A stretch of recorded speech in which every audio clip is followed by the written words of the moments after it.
I am going with cartoons and creatures because you know what? That's my brand on my website. And I had a little problem tonight. My camera died. So I'm using my FaceTime camera on my Mac. And we're going to try to work a little bit on the Green Man tonight.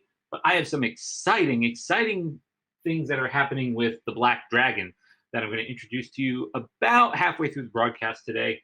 I'm also a little bit, I'm a little flooded in my studio right now.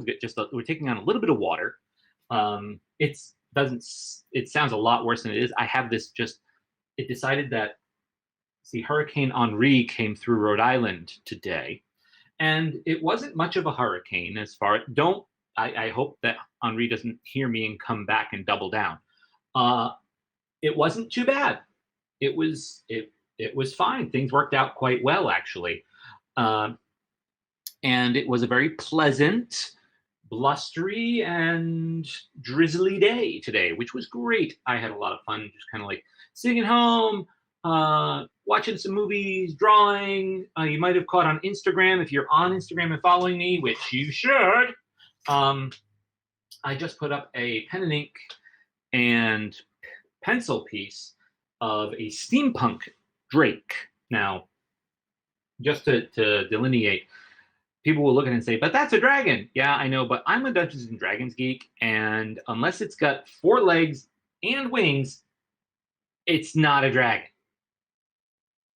Okay, so if it's just got 4 legs, no wings, it's called a Drake. With the exception of course, Chinese dragons, but that's a whole different ballgame. So it's a Drake. It's just 4 legs, no wings, and like really cool people. No, I didn't draw any people. But I did. It's all sorts of steamy.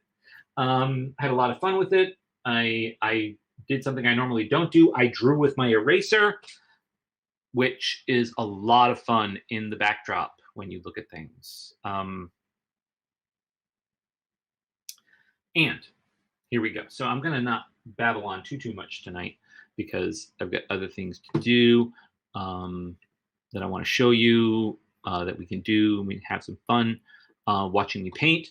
So as you can see, I kind of like really detailed out the face because it occurred to me that I should really look at my reference material again for lichen. And one of the things about lichen is that it actually stays on the top of the bark, and the sections in the bark it leaves alone by and large. So it really should have lots and lots of line work in it. So what I did was I laid down a burnt umber line, and we all know how much I love burnt umber. So looking at the burnt umber lines, what I'm going to now do is I'm going to just bump them up with some Payne's Gray, because again, who doesn't like a good Payne's Gray, right? So we're going to do some Payne's Gray, and we're going to pull that out a little bit. It's a little bluish, a little bit blackish. And we're going to use the appropriate brushes for that, which I can use this liner brush, which I love. And I started actually doing the other lines with a sword liner, which if I haven't introduced you before, I thought I had, but if you haven't seen it before, what it is it's really extremely long liner. Let me put it in front of his face here. That's a little bit easier to see. And what that does is give me really, really fine straight lines as I pull it around. And I can go thick to thin if I want to with that, but I don't have to. So without further ado, I'm going to turn on some tunes. And yes, I've got my little phone here because it's going to be a little bit harder for me to grab your comments today.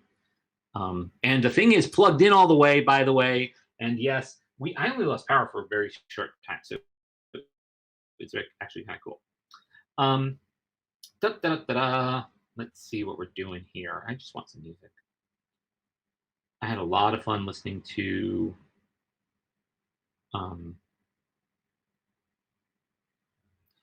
Beats Antique last week, and I think I'm going to go right back there because it just fits so well with what we're doing. I really, really enjoy their entire kind of like genre and how they fit into, not only kind of world music, but also they fit into steampunk, which is really nice. And we all know that I like steampunk a little bit. Just a tad.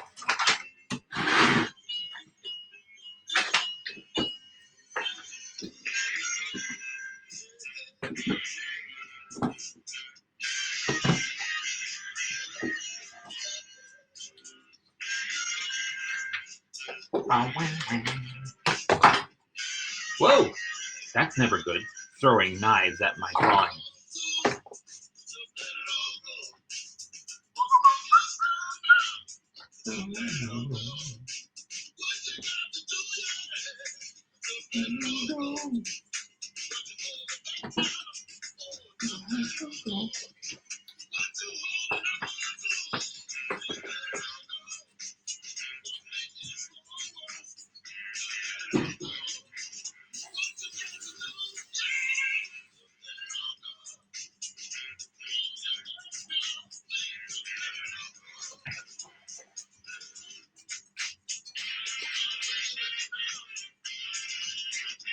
I had to put my water in a little bit closer reach here. It's really funny that I had to go get water even though I'm like sort of half standing on water here. Standing, sitting, whatever.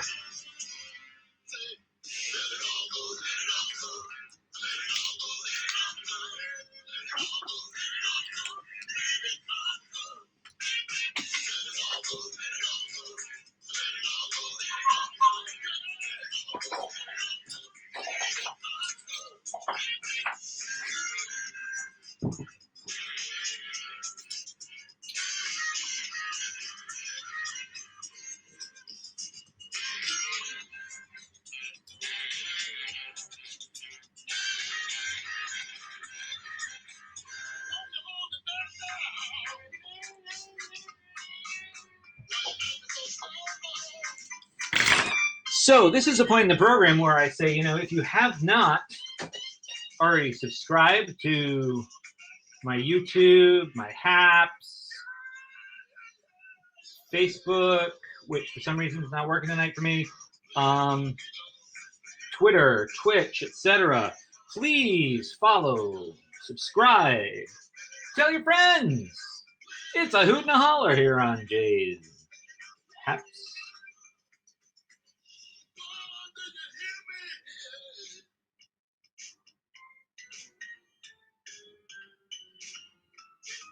And if you're wondering if this gets monotonous, yes, it does. It gets pretty darn monotonous. But I'm known for detail, and this is the extreme detail I want to go for. So I'm going for it. Hello, Molly B. It's so nice to see you again, as every week. I love it when somebody keeps returning to see progress on things. I don't know if you missed it or not, but I am going to be also working on the Black Dragon tonight. So I'll pop him in a little bit later, probably somewhere around 7. And again, I do not have any obligations after this, so I can go until I can't go no more. And like the man says, let it all go.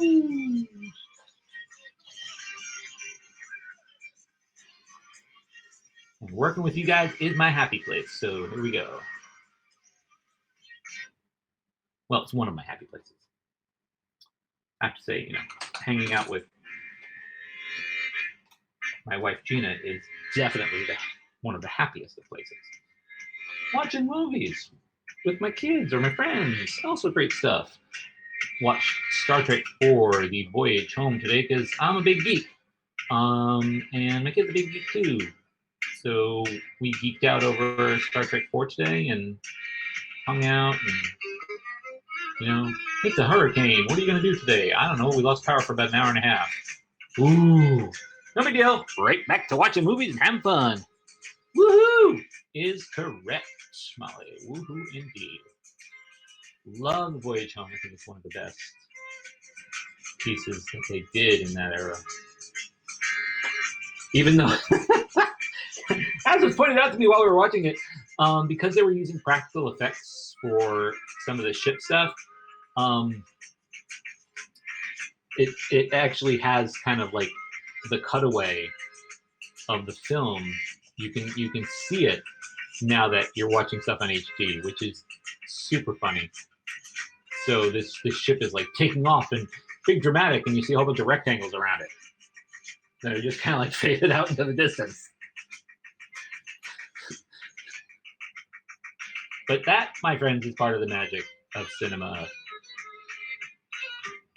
You know, I would never look at like something by Buster Keaton and expect that it would be, you know, these flawless, super edited things that we see now, because it's not. Ooh, foyer and hallway, cool. What are you painting it, pray tell?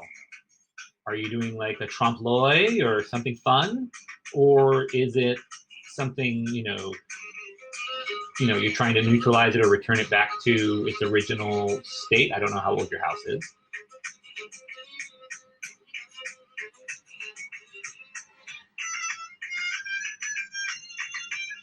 So yes, guys, I'm in Rhode Island, and yes, Henri did make landfall with us, and I'm marking myself safe just by being here painting. The worst I got was a puddle on my floor. I'm cool with that. Now, by all rights, I should probably have started off more on my right, but I'm really having a blast showing you how to do it, and that's kind of a far reach for me right now because, like I said, I'm working off my FaceTime camera tonight, so I'm cramped.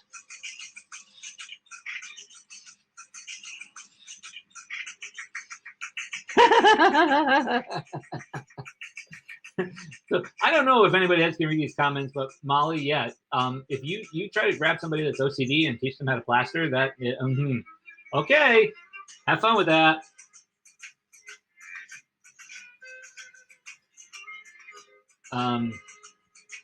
Yeah, I've had a lot of experience with different tech directors for theaters over my years, and the ones that are like really, really high strung about everything being absolutely perfect and don't remember that the audience is 40 feet away.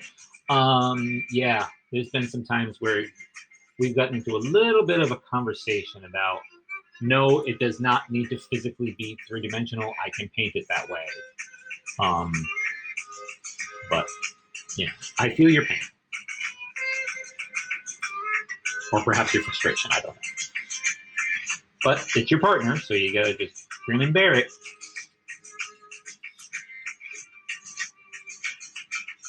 Or rather have a thoughtful conversation about it and go from there.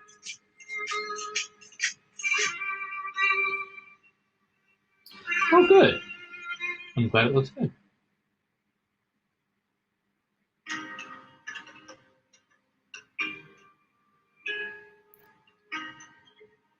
Coved walls? Oh my god.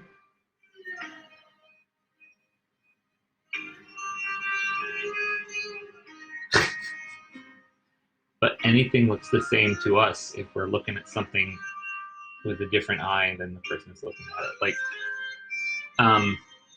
you know, I'll do something to a painting, and a student or, you know, anybody, just a, you know, somebody that I'm chilling painting with will say, why didn't you just paint that again? Because it wasn't right. But it looks the same. No, it doesn't.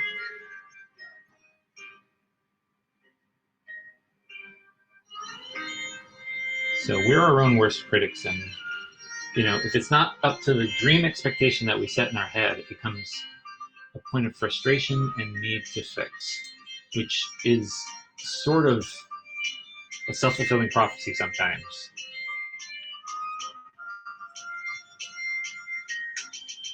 You know, because eventually what happens is if you keep at something for long enough, you will screw it up. And then you will have to fix it. So there's a lot of process that involves like kind of like letting go and allowing yourself to have the freedom to leave things imperfect to your own eye. When it comes to something like a home and it's going to be sitting there for 30, 40 years, you know, yeah, it's a little harder to let it go because you'll be looking at it for years and years and years and years to come. And, you know, as an artist, I'm just hoping that I don't have to look at this for years and years to come. I want somebody to purchase it and have a great time and hang it somewhere. That'd be great.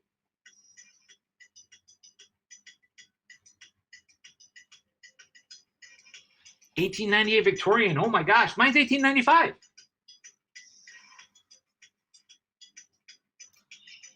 We're like twinning on old Victorian houses.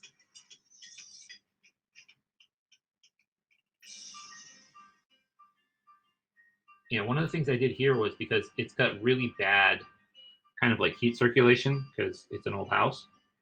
So my wife came up with this wonderful idea, and I spent a good part of last summer doing it. Having screen doors from the boiler room into the basement because the basement's finished, and so that'll distribute heat to that.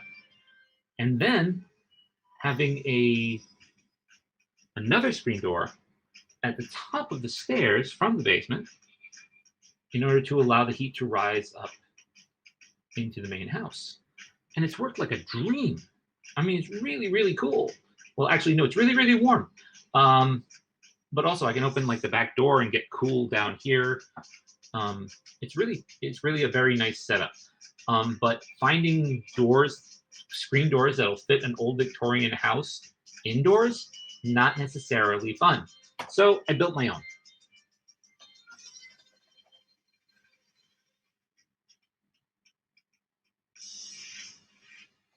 Ooh, that's a fun comparison. Oh yeah, there's 39 windows in this house. Not a single one of them is the same size as any other.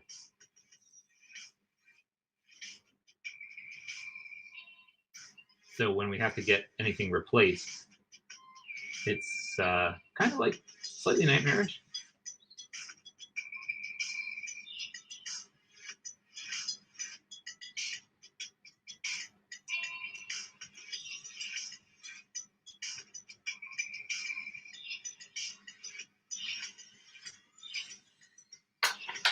Even if you take the screens out to clean them, you got to be really careful because they all only fit into one hole. And you got to make sure you label them and all this other crap. Because otherwise, it just gets so mind-numbing trying to find out where they go.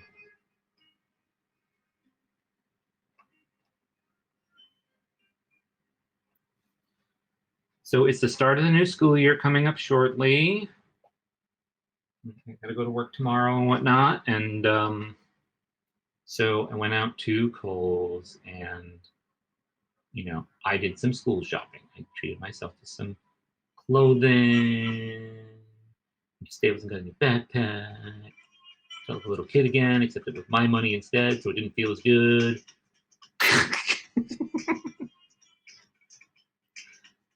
Is it sad that I laugh at my own jokes? Nope, it's not. I've decided it's not. Oh, wow, now that pops. I love it. Love it, love it, love it. Dude, you are looking fantastic, if I don't say so myself. Sometimes things just need a little bit of a punch up.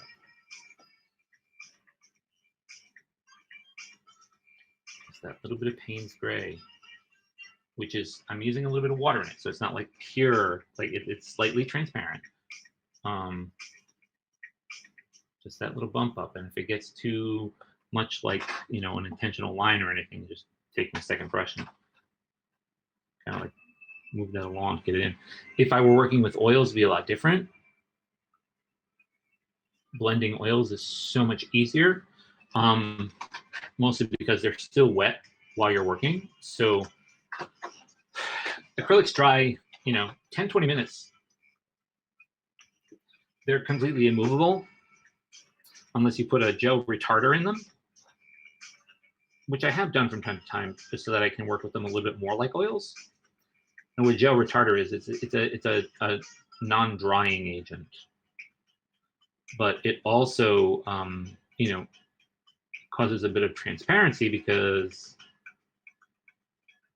it's adding a clear into there. So you gotta be careful with it because you don't want to use too much. You'll end up with glazes instead of color. And if you're trying to get it so you can blend color for color, it doesn't work as well, I find, for actually what I do. I do use it from time to time, though. Not frequently, but enough that, I'm practiced in it and know when and when I shouldn't be using it.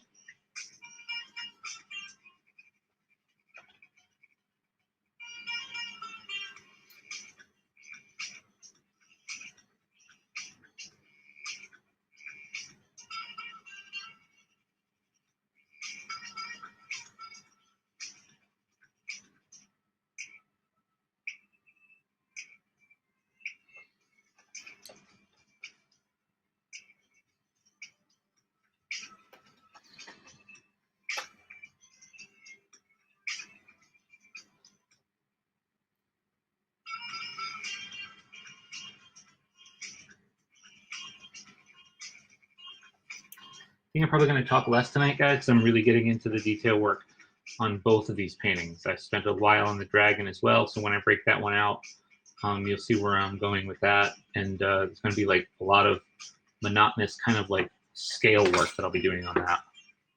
And I don't mean making something to scale. I mean, I'm literally painting every single scale on that dragon. Why? Because I'm a masochist. No, because it just looks so cool. And again, I'm known for my detail work. So might as well pump some detail in it.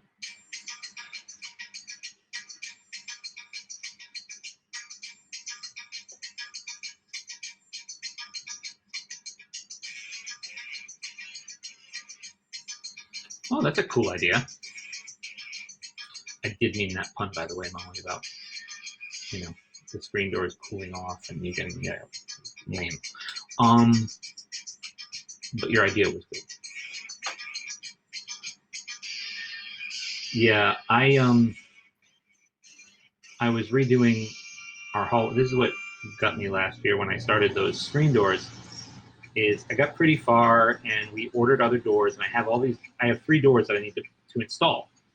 But when what dragged me off track was I started sanding down the trim, and it was just, the wood grain was so beautiful. It's just like really old pine or fir.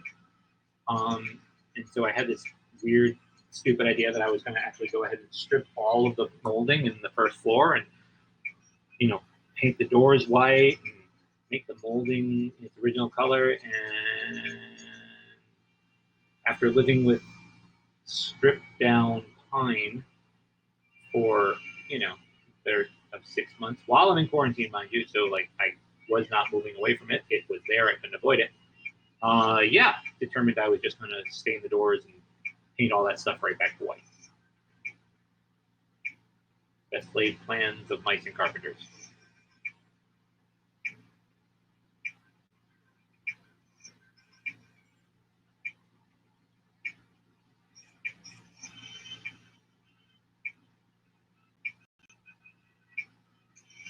What they say is actually true.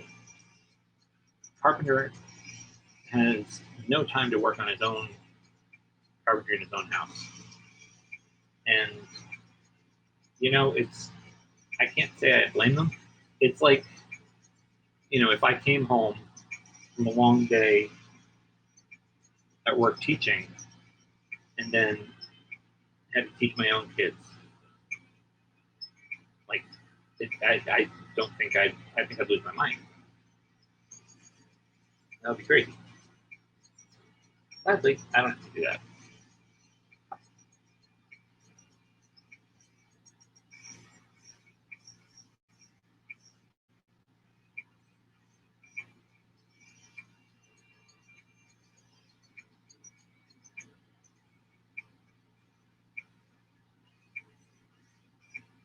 I don't know if you guys can actually see the difference in the detail that I'm putting in here. We have one pocket door, but it's in a bathroom, and it's something that was installed modernly, not in the 19th century.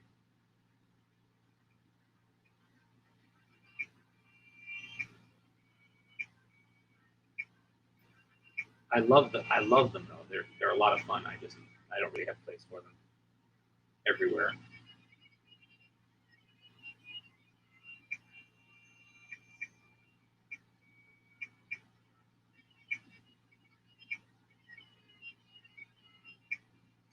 Once again, if you're not already subscribed or following me, please do. Keep you up to date on all the comings and goings of everything. I was really worried that Henri was going to stop us from having our fun tonight.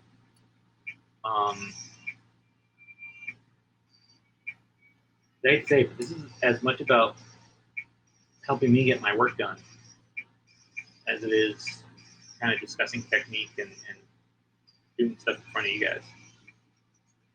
This piece has to be done by the end of September, which I think I'll make that deadline no problem. I spent today starting to package up the pieces that are going out to Colorado for the showing out there,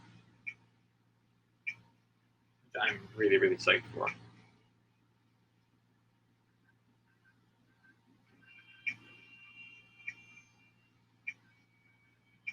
I put all the backing papers on them, started putting the hanging apparatus.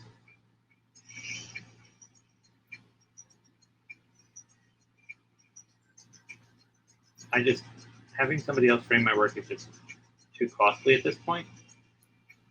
So I just kind of do it myself. I make the frames, I back them.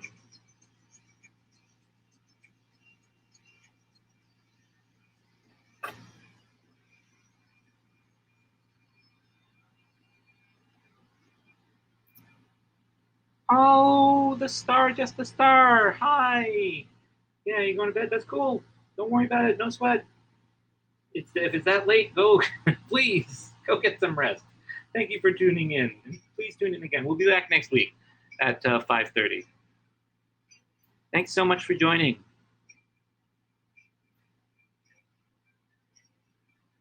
Don't worry, it'll be recorded anyway, so you'll be able to see it on Haps or on, I think you're watching it on Haps, so I think, looks like it. You can watch the recording anytime with all my silly banter and paint shenanigans.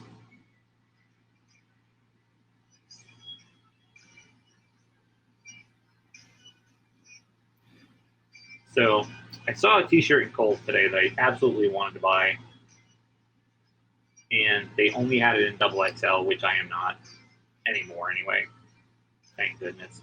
But it was Bob Ross, and it was, there are no mistakes, there are only happy accidents, and I'm like, I need that! So I'm going to go online and try to find one later. I have so many t-shirts, I have to kind of like read through them and get rid of some now. Yay, my dehumidifier is done dehumidifying. Loud, obnoxious thing. What time are we looking at now? 5:58. We've been at this for a half hour tonight. That's fine.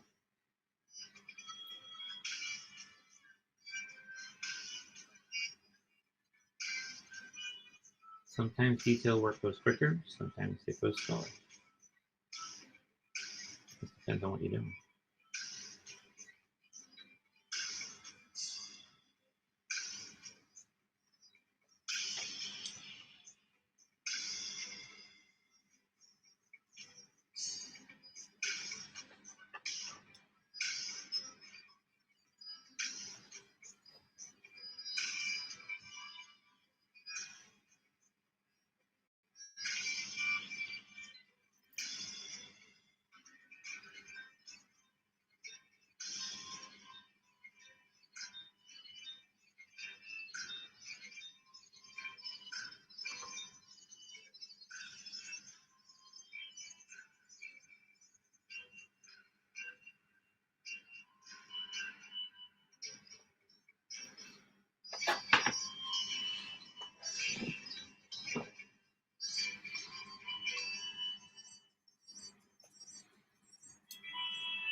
think I am going to shift him just a little bit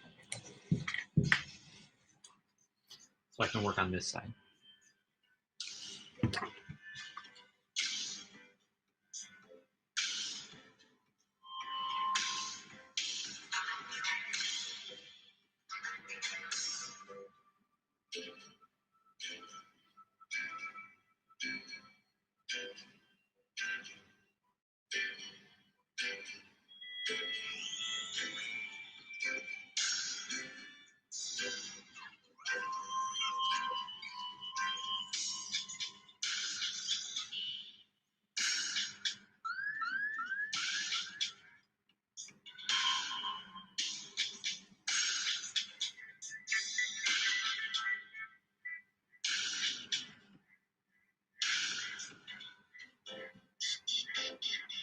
So it's time for shameless plugs. If you are liking the Green Man, there is a digital version, the first sketch of this, available on my website for prints. And it's cartoonsandcreatures.com. So please feel free to head on over there. I'll wait for you. That's fine. And you'll be able to order 3 different size prints, I believe, of the Green Man in digital in all his finery. Looks different from this one, as it should, but it's definitely one of my favorites and seems to be a crowd pleaser. So again, if you'd like to go over there, it is cartoonsandcreatures.com.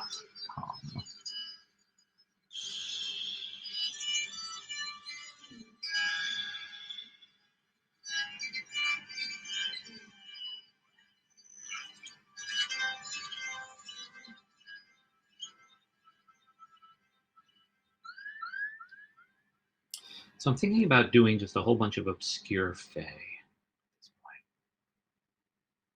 Look at Fae folk and just do a whole bunch of obscure ones. I mean, my dragons and stuff, giant lizards, those are great. Love doing them.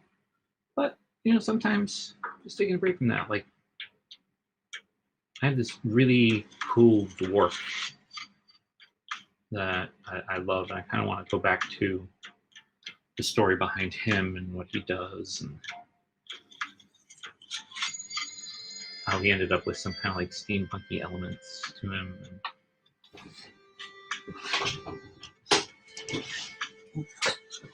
That was dangerous. I just had my leg caught underneath my easel.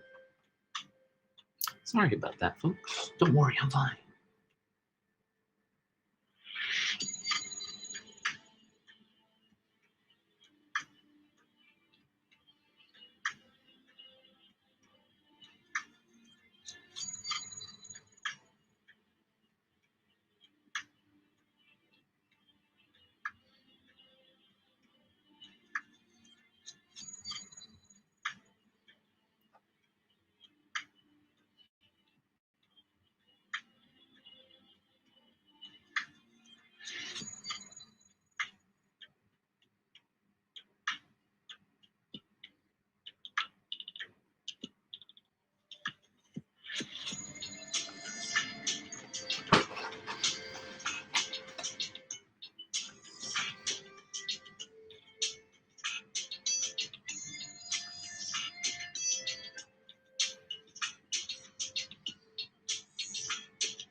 So far, it looks like we've had 77 people kind of pop in and say,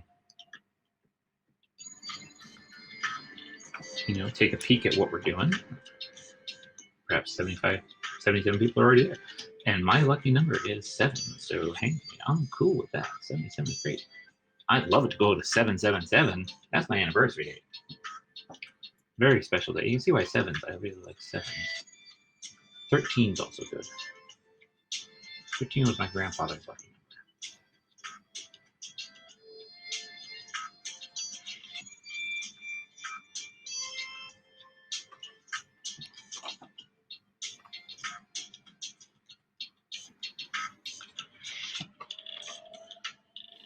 And Pepe St. Pierre, who would have been, had the time been right, and his generation been different,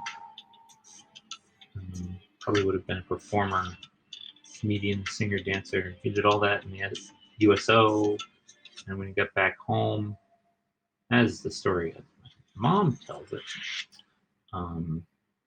his father told him, "Nope, you can't go to New York. You're going to stay here, and you're going to raise a family, and that's it." And so he did. And he had a really good life, and if he hadn't, who knows? I might be much different. I might be non-existent. And in fact, if we think about it, who we are is, in my head anyway, really a lot to do with nurture and nature. So it's highly probable I just wouldn't exist at all. I love string theory. It'd be fun to figure out what those other realities look like. But they might be scary.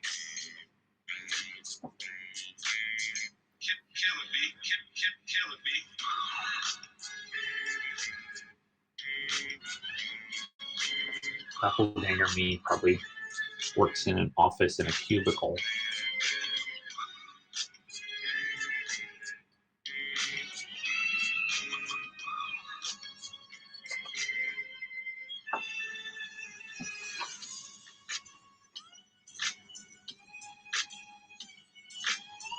There's nothing wrong with that.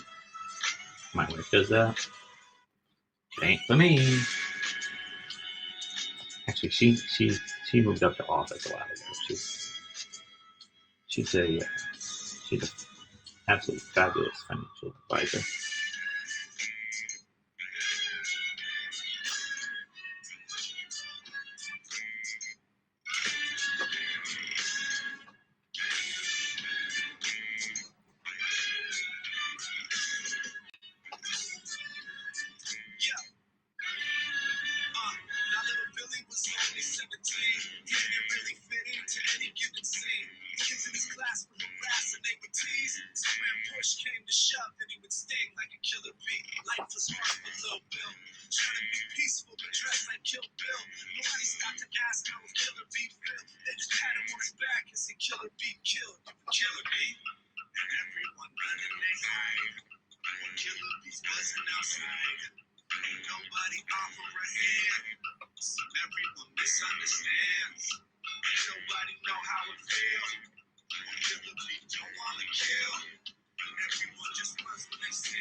So for those of you just tuning in, we've got Beats Antique playing in the background. If you're watching, wherever you're watching, please follow or subscribe. Whether it's YouTube, Twitch, Facebook, Twitter, whatever your chosen platform is, you can find me. I'm pretty hard to find though, because for everything but Twitter, it's Jason Robert Leclaire. Twitter couldn't fit my whole name, so that's Jason_Leclaire. But if you're already watching me on Twitter, then you know how to find me.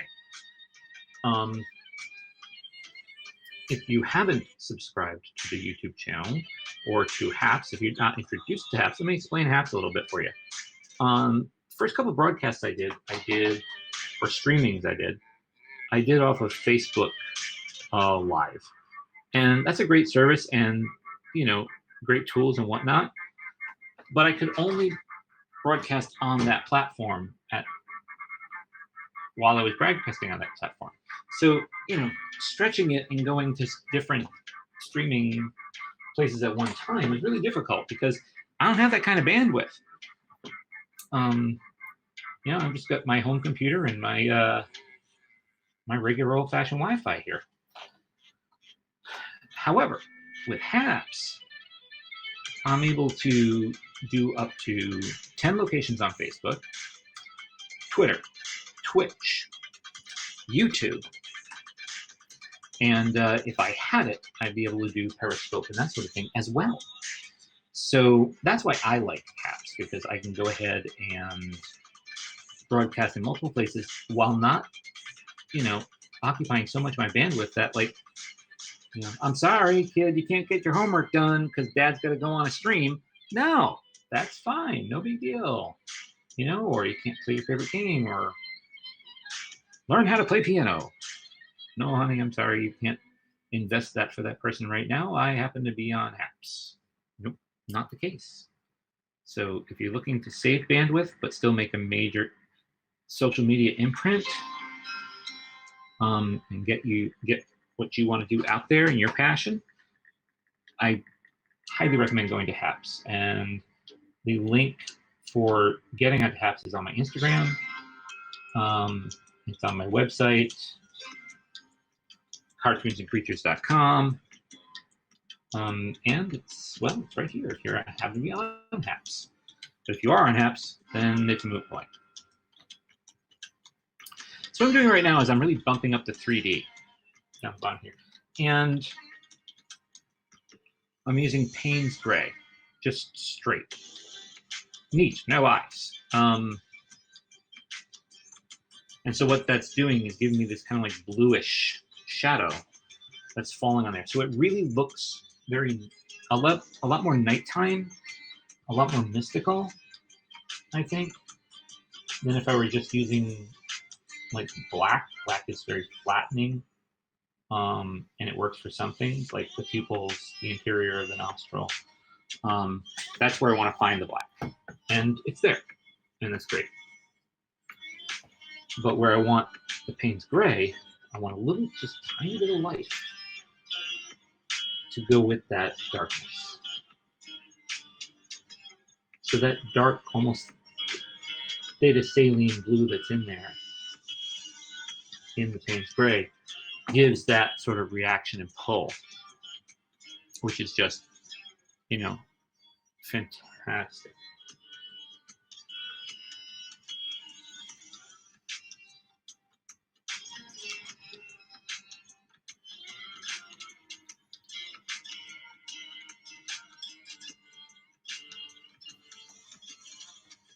I love it when you can find a single color to do multiple aspects of a feeling in a piece.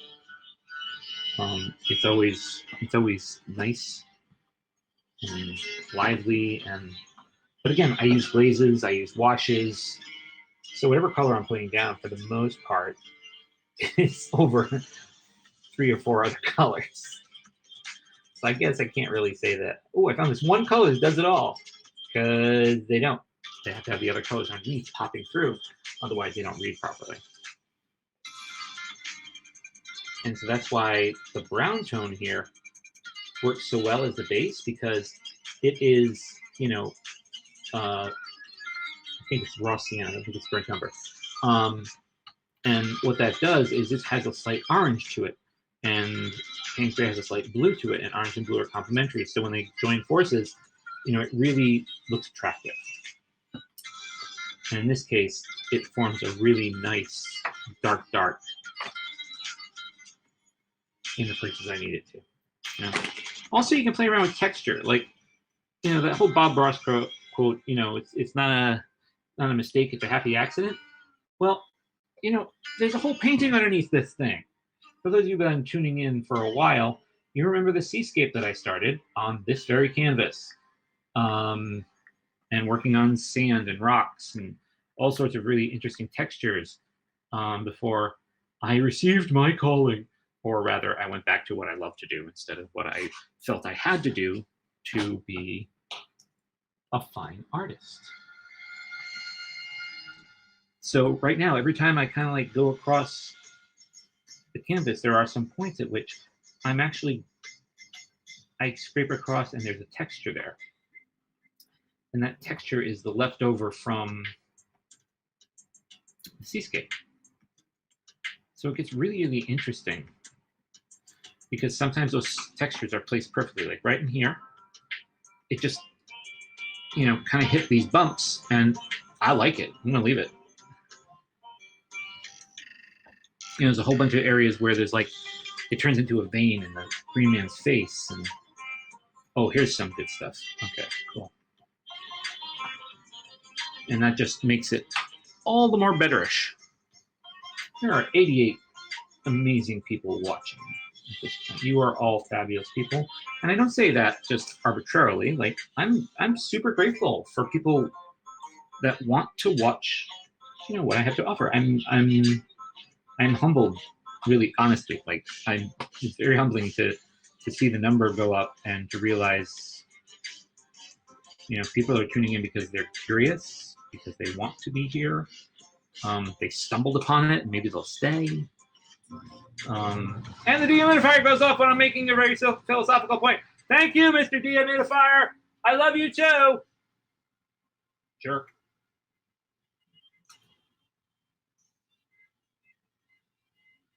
Give me a talking break anyway.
never underestimate the outline of a wash, where it tends to pool a little bit like this. If done and left to dry that way, I mean, you can't always do that, but when you can do it, it ends up adding just this little nuance, I find, that I love. Kind of like taking on a little life of its own that I didn't plan. And it just ups the organic nature of the piece, especially when I'm working on, like, leaves and stuff.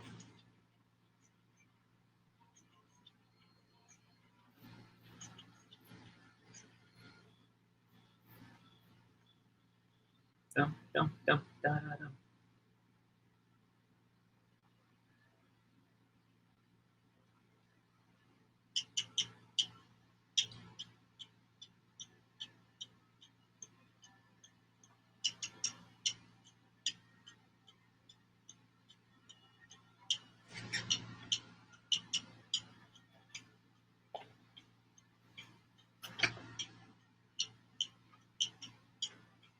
Oh yeah, so we were discussing last week, calling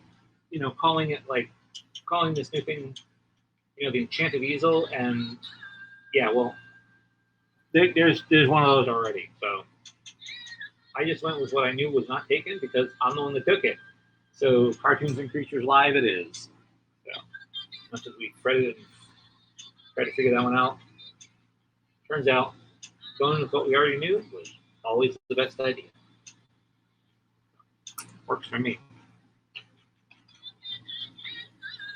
Okay, now I want to tone down this lichen here. It is way too bright. So I'm not going to do the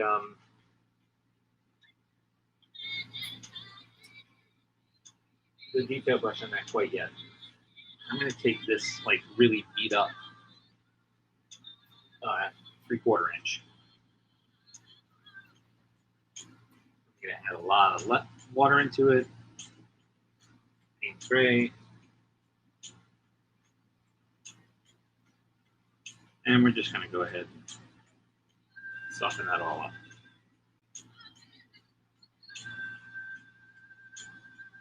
Get that all in the background. Why? Because we don't want that to be the focal point. And right now it's competing with the Green Man himself. And that's not good. It's so bright and so, in your face that it's kind of taken over. And so we focus on that more than we focus on this, and that cannot happen. I'll have to wait for that to dry because I think it's a little bit too thin. So I'm going to make a thicker mixture for the other side. And that's way too thick. However, way too thick is okay if you know how to handle getting it back down.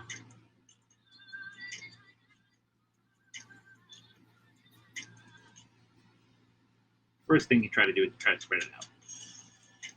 And I can do that. But then we use my favorite tool. Everybody knows my favorite tool. The paper towel.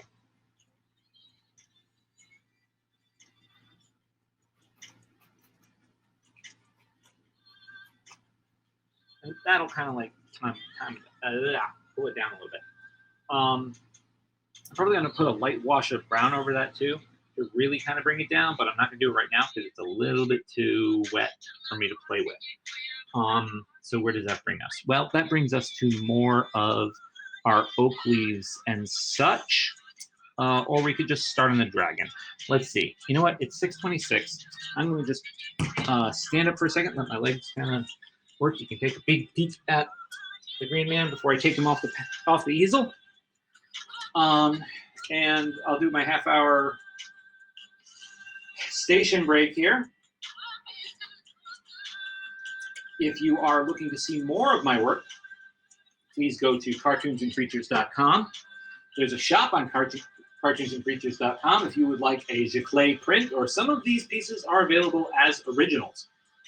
All the Giclée prints are signed and numbered, and they are limited editions. So there's either an edition of 10 or 25 of those pieces, and that's it. There will be no more. So you've got the ability to, you know, kind of like grab a hold of something that's, even if it's a print, has a lot of, you know, originality to it because there aren't many of them. So again, if you'd like to purchase the work, it's there. If you are following me on Haps, YouTube, Instagram, which I'm not broadcasting on, can't do Instagram Live and Haps at the same time, but Facebook, Twitter, Twitch, YouTube, any of those fun places, follow and tell your friends. Everybody's welcome to come and watch me banter on and then make some paintings. So I'm going to switch gears now, and we are going to start working on our black dragon. And give the green man a little rest for tonight. Besides, it'll work better once that's all really, really dry for me to go ahead and play with it again. And here we go. The black dragon. Now, black dragons are a standard chromatic dragon in the D&D realm. And I'm going to have to readjust our lighting because it's kind of like gleaming here. So I don't know if you guys can see more of it that way or not. Oh, thank you so much, Molly.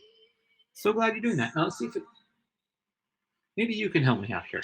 That's just too bright and obnoxious, isn't it? Let's see if that does better.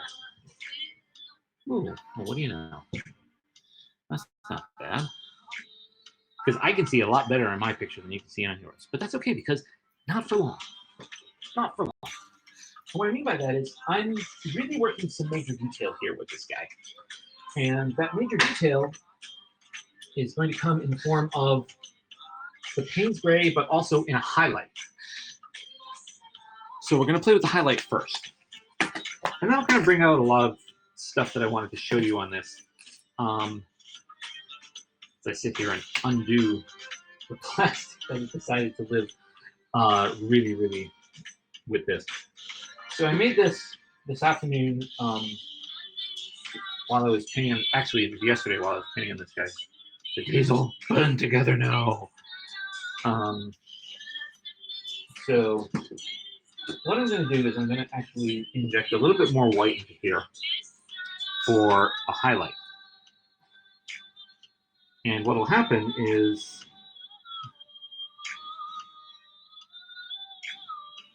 I'll be able to kind of like create the tips of the dragon scales with a little bit of a highlight. Now I'm taking the dragon scales from a reference, not of a dragon, mind you, but of a green viper. Where the heck did you find a green viper? That's easy. There is an amazing photographer who owns an intense number of snakes. And she is located in I believe the Netherlands or Sweden. And she's on Instagram, and her name is Olivia, and I've gone ahead and spoken with her already. If I could use, you know, her photos as a reference for how to make scales on my dragons. And she was more than happy to oblige. So thank you, Olivia. You are making.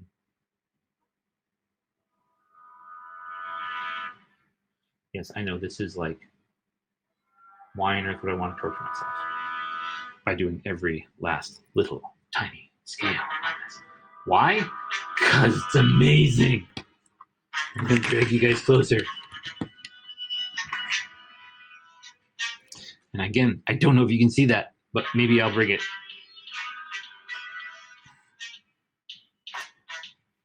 Closer to you so you can see. That's what I'm doing right now. Because this is a black dragon, so the gray is the mid-tone, The white is, of course, the highlight on the scales, which doesn't have to be everywhere. It just has to be where there's light. And then I'm going to use a Payne's gray and black combination in a wash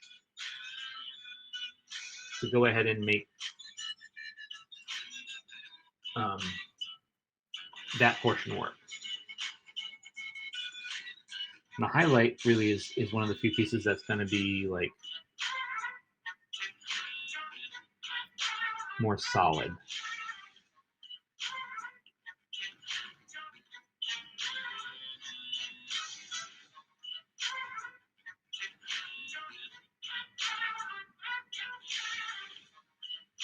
And so what will happen is I'll make the black in a wash and it'll come up from the bottom.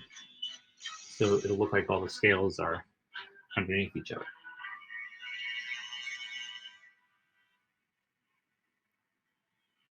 So it's just process and seeing how you can get these things to interact properly. And a matter of patience and levels and layers. And this is why I love painting, and I really like teaching people how to paint. Mostly because I hated painting when I was a kid. Avoided it like the plague. Water medium, and it scared the daylights out of me.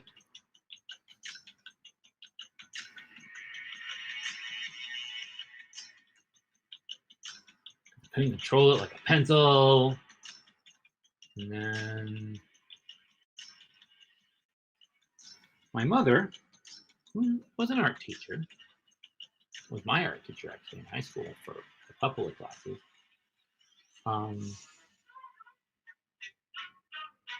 You know, kind of like made sure I got my hand in it and kept trying. And I gotta, you know,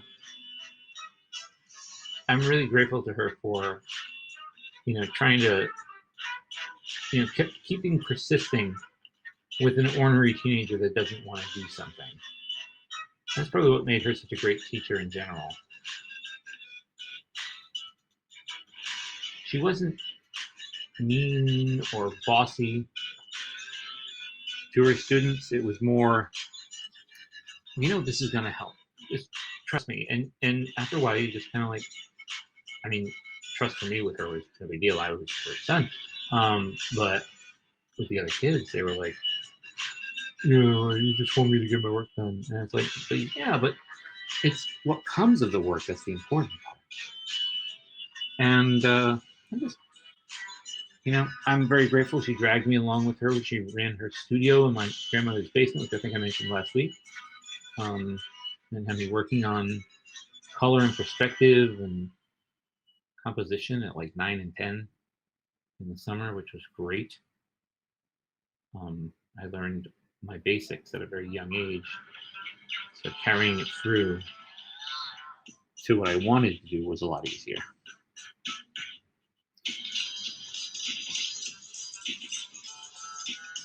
And I think, you know, learning any art is super important for a kid. Oh no, he's getting on his advocacy stump again. No, I'm not really going to get on my advocacy stump again. What I am going to say is this. If your community, your country, your town, your state values art education in your children, you will have a much stronger community. I'm just going to leave it with that.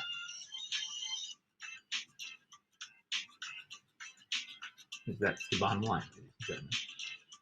You want a strong community? Give your kids artistic experiences. Have them make something.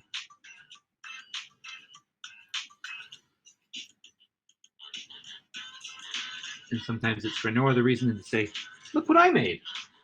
Cool. We've all had those moments. Kid comes home with this little tiny clay thing, air dry clay thing in kindergarten. Look what I made. Now a parent has a choice.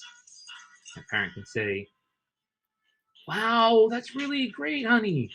Or how did you think of that? Or it doesn't have to be like, that's the best thing I've ever seen in the world. But to at least give them the confidence that what they made is valuable to you. Or the process even more. Like, how did you Do that. Even if you don't understand it and you don't like it, you ask a kid how they did it, they are going to be more than happy to tell you. And you'll get to learn how they make creative decisions and how they figure stuff out. So I'm saying, yeah, I know it is. I know it is. Art and theater and dance. Theater and dance are first. Dance is usually first, then theater. And visual arts and band can usually hold on, but are frequently, just made smaller.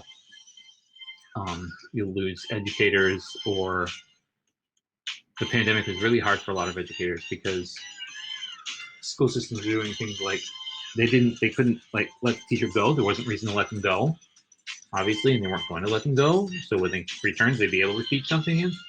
But what they did was they used them as fill-in positions as assistants to other teachers, or took away their art rooms so they could hit the COVID regulations of having kids at a certain amount of space between each other. So they'd put another class in there. So they'd go to, oh, that's cool. Community centers are great. All art education doesn't have to happen in the school. It really doesn't. And that's a giant misnomer too. After school programs, especially those that like for kids that are latchkey kids, at least that's what they called them when I was a kid. I don't know what they call them when you guys were kids, but it was a whole big thing for a long time. Latchkey kids, because oh my God, parents are working. Yes, I'm that old, and kids had to let themselves into their homes. That's why they were called latchkey kids, and nobody was home when they got home. That now is totally commonplace. In fact, the busing system in most districts, the reason why the teenagers start so absolutely god awful early is a holdover, so that they can take care of the younger siblings who have a later day, start later and later. So the oldest kid is home first and can help take care of the siblings if there are any. And it goes completely against child psychology, which tells us that, teenagers are most effective at night. I joke all the time with kids whenever I have them in first period of a day at a school. I'll be like, okay, I know it's like 3 hours before teenage wake up time, but you got to give me something. That's my thing, is teenage wake up time, which is always going to be somewhere around noon.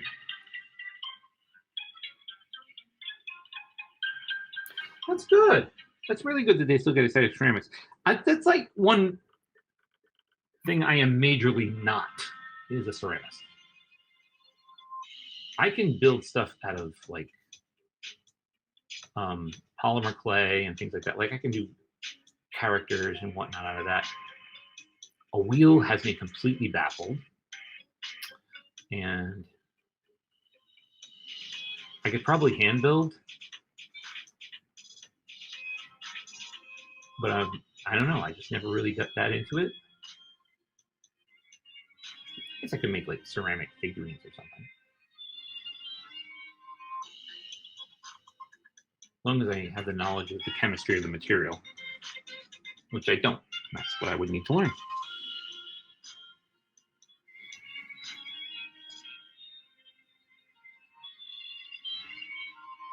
Not necessarily to practice it, but to be able to be proficient enough to teach it. I have to understand the physical properties and how they function.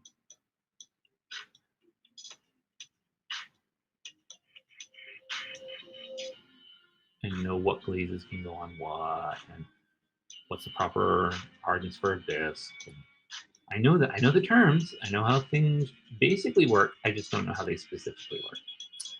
And yeah, so that's my skills gap, guys. I can't do ceramics. I can't read music. What the hell good am I? I'm good at making up imaginary beasts. Woohoo! Everybody loves a good imaginary beast.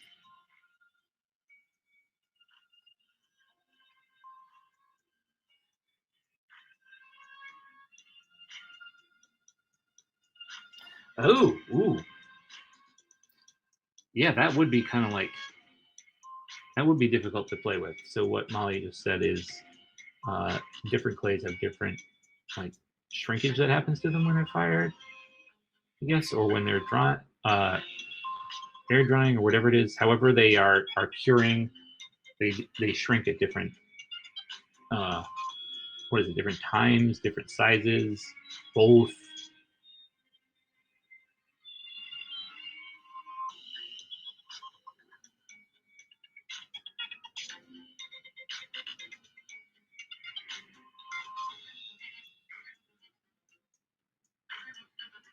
When fired. Okay. Yeah. So if you've got to make sure that one firing only has one type of clay in it. Is that what you're telling me? Otherwise, it turns into a bleh. Play cello and barely read music. Well, that's good. But cello and violin are generally taught in like a Suzuki method, right? Which is by ear. Well, I know violin is to younger kids, especially little ones. I don't know if cello is though. That'd be interesting to find out. Can you tell me if it was taught to you in Suzuki method?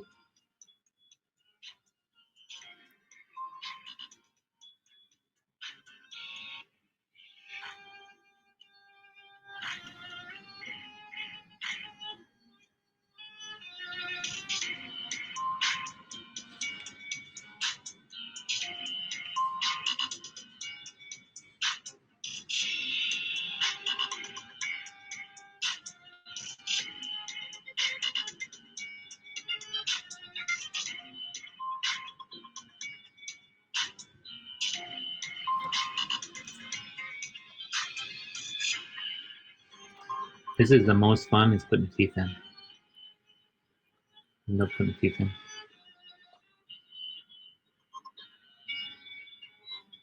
Oh, okay. I vaguely know what that is.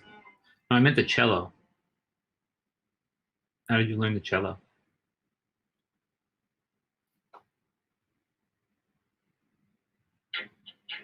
Molly's giving me ceramic tips. Thank you, Molly. Molly, you should do a ceramic show if you don't already. That'd be so much fun.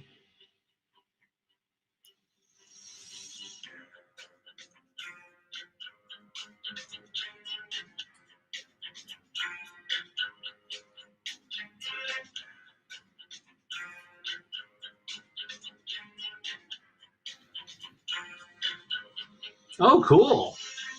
Yeah, so they probably taught you in grade school by ear, right? Not by reading music when it came to the cello. So Molly's telling us that she, you know, learned in grade school, which is really cool. I was not taught that in grade school. But my dad's a musician, so it was kind of weird. Woo, cool. But I meant like a show on Haps where you're showing us how to do it. That'd be cool.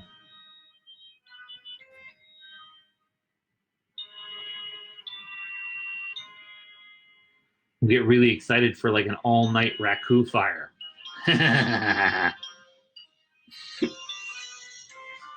That'd be loads of fun.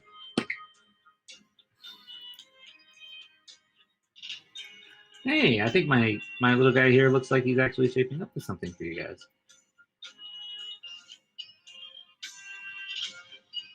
I say little guy, but you know, it's a 2 foot square canvas, so it's not too shabby.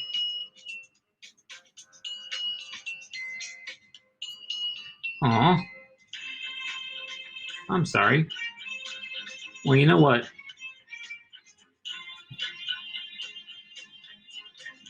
If you got the music in you, you don't necessarily need to read it, unless you're trying to play somebody else's without hearing it. If you have to sight read, and if you're not, you know, a concert cellist and you do it because you love music, then guess what?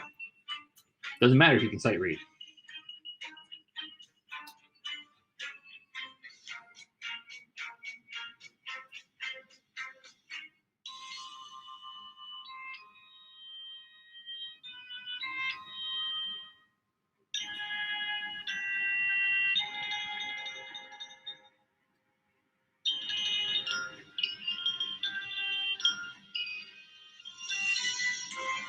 I once had this brilliant kid compose music for a play, and he couldn't read music.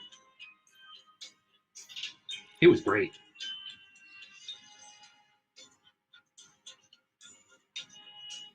See, now there's a skill right there, being able to hear something and then be able to play it. I'm like, that's beyond my comprehension.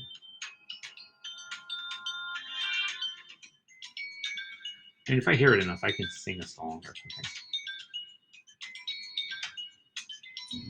But I can't read either.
So I'm laughing hysterically at a comment Molly just made.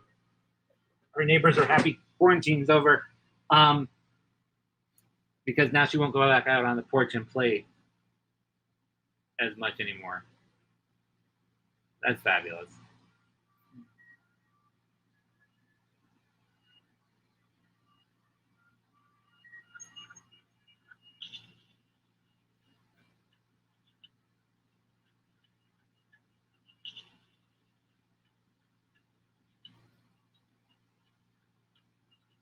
Yes!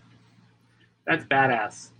That's like, I love Apocalyptica, which does a lot of covers of Metallica in cello. There's 4 cellists that play together that way. I really like what they have, what they do. It makes me happy.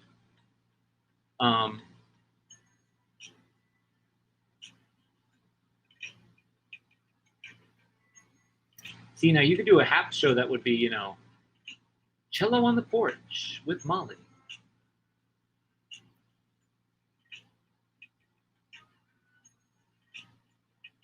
Woo, that's cool. So did you guys like stay in your on your respective porches and jam over the alley? Because that's really cool. That's like something that needs to be documented.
So I'm throwing a little bit of this light gray on the horns too,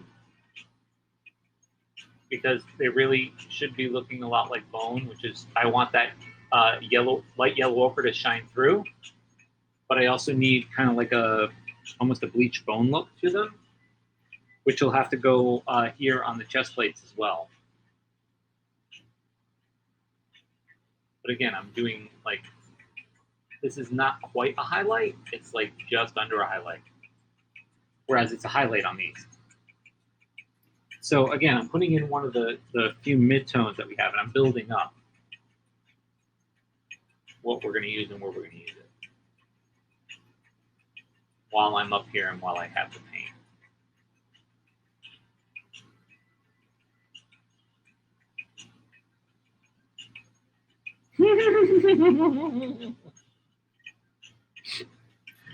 Again, that it just sounds like a Pixar short, to be honest with you. Molly, the wife came out, folded her arms when he was drumming. It really just that sounds just like a really cool short cartoon or short film. All right.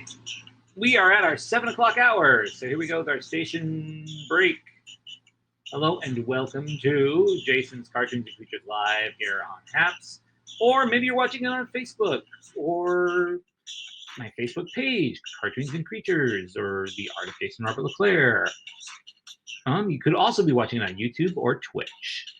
Most platforms have me as Jason Robert LeClaire. Twitter, however, is the only outlier.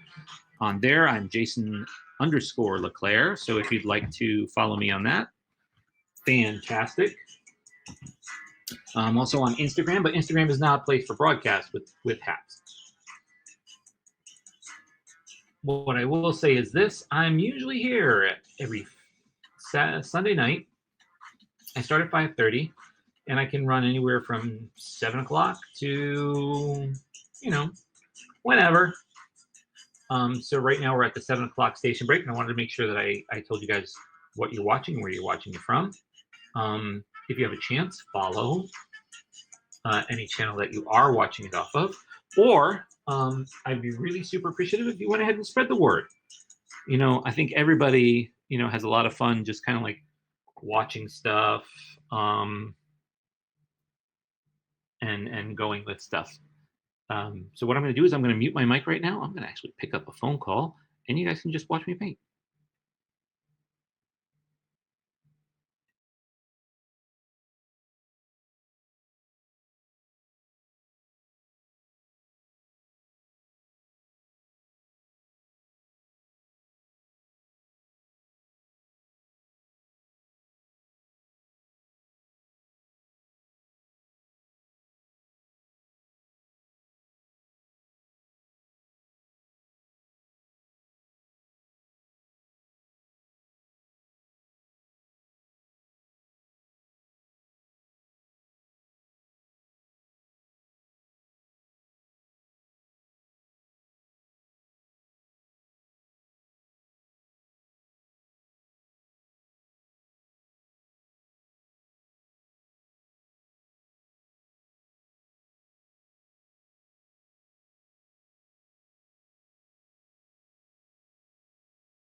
back.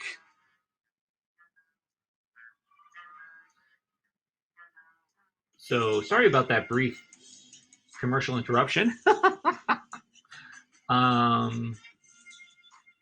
It was actually one of my best friends. We've been friends for, well, I'm going to give away my age, over 30 years. We started our friendship in junior high. And so it's nice to hear from him. I just wanted to not avoid that phone call. He's an amazing man, wonderful friend. I wanted to make sure that I was able to check in with him. So not for nothing, guys, but you know, he's going to get first dibs. It's just how it goes.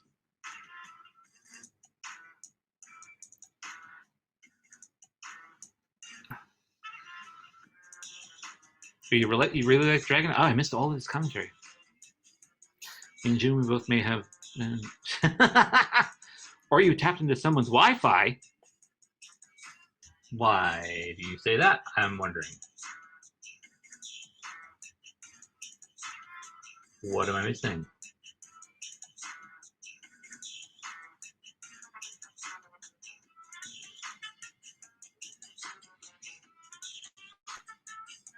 Molly's got me worried now.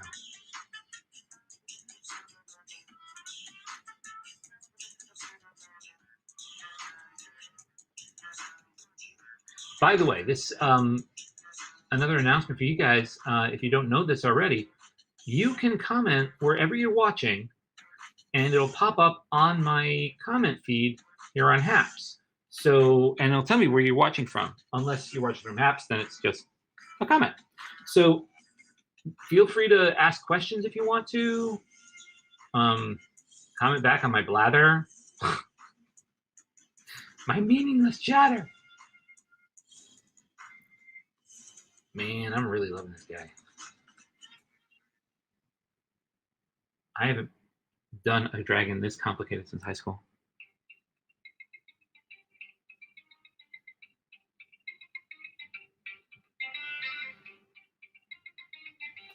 And I was not exactly versed in how to do paint high school, as I've previously mentioned.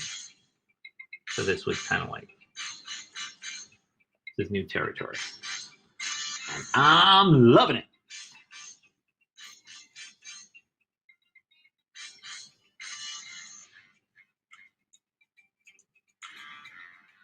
So there's a lot of things that I do when I'm working on dragons. A lot of things that are kind of like my telltales, that it was me that did it. I love vein work in the wings, in the frill, and whatever I can do vein work on. It's a detail I love playing with.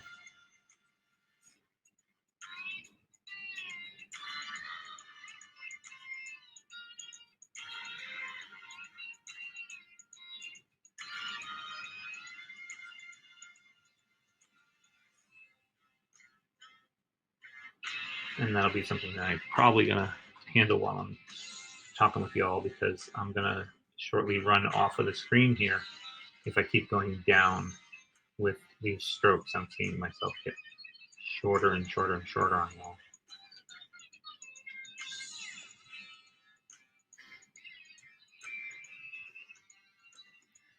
Molly, what do you mean by somebody else's Wi-Fi? You got me scared now. Or at least curious. Sometimes those are the same things.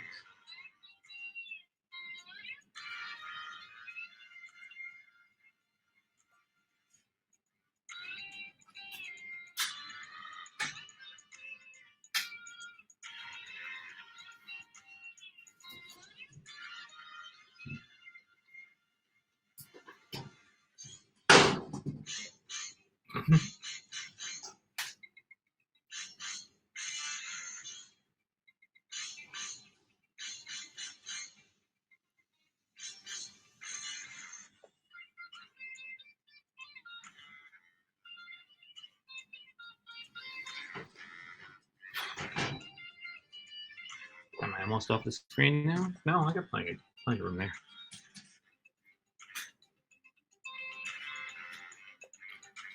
So yeah, so this is where I'm at with this piece. You know, I've got the gray on the teeth right now. It's kind of an underlayment. You know what I meant. And then I'll go back in with I'll have some white, but I'll also put in some of this ultralight yellow ochre, just so that it's not this striking white, but it actually looks more like a bone.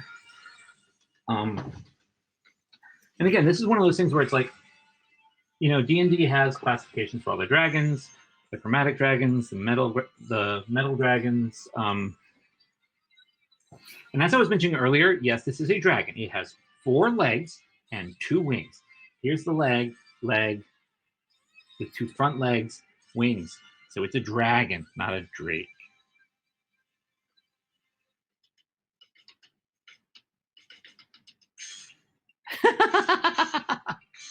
Okay. Thank you, Molly, for the explanation on that. Now I don't feel so paranoid anymore.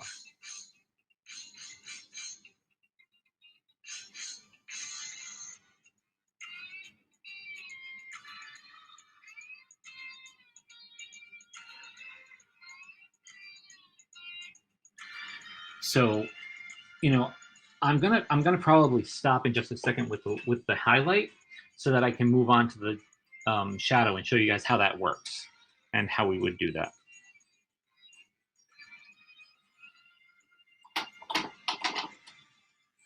I'm not judgmental, by the way, Molly, when it comes to that. Don't worry about it. Okay. So I'm gonna have to cover that in a wee bitsy. I'm still using the same brush. I'm still gonna be using this signature brush, but now I have to make a combination of Payne's Gray and black to be able to work. And I still got some Payne's Gray here. And where's my Mars Black? Mars Black! I think I'm going to grab the So Flat. No, I'm not going to grab the So Flat. Burnt Umber, no. No, Burnt Umber, no! Not you! What do we have here? I just picked up 2 Burnt Umbers at one time and think I was grabbing black. I think I need more, like, new glasses.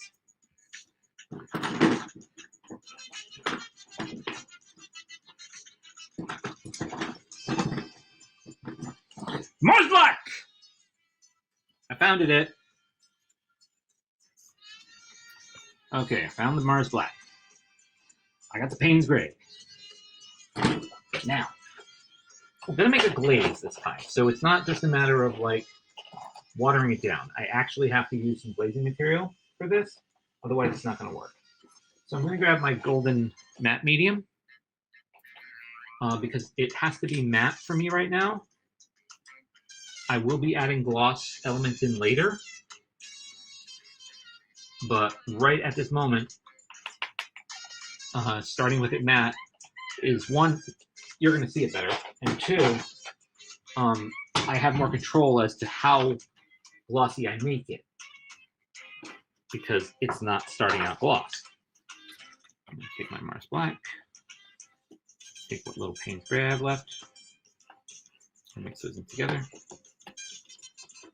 Fold and mix, back and forth, scrape it off.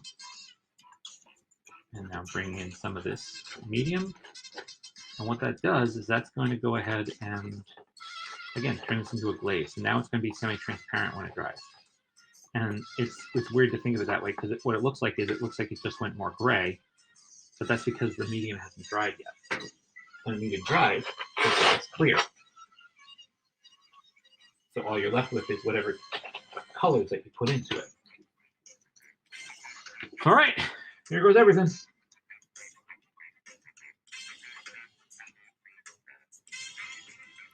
Grab my signature brush again. I'm going to start out here so you can see what I'm doing because it's bigger.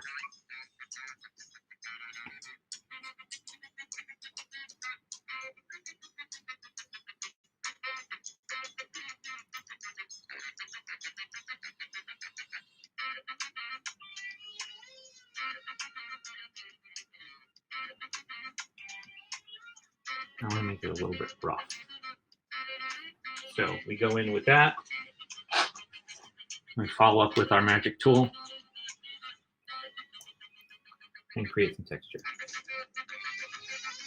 In fact, you know what? I'm not going to use this brush anymore. I'm going to grab a brush that's going to give me the texture I need right off the bat. I'm going to be daring. I'm going to use a brush that's not predictable. Ah, save us! Too bad. It's going to happen anyway. Yep, it's nice knowing you. Here we go.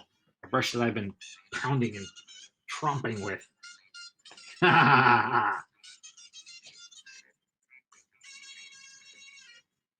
Oh yeah, that's much better. Stipple it in.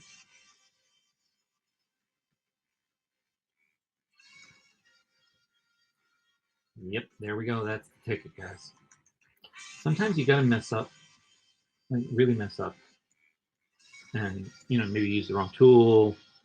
You gotta try stuff, and if you're not willing to try anything and only stick with what you know, that's a short path. That's a really quick path to a very short career, as far as like commercial art is concerned. Yes, you can have your style, but you've got to be able to adapt to the needs of the client, to materials at hand, just about anything. And if the good part about doing it like freelance though is that if it's somebody that you don't want to have as a client, guess what? You don't have to have them as a client. And that's where the artist has some ability to say, look, if you're going to treat what I'm doing a certain way, then I'm not going to do it. And you have every right to walk away from a job or a client like that. They're like, I want you to do this, but I want you to do it totally a different way than what you actually do. Then why are you hiring me?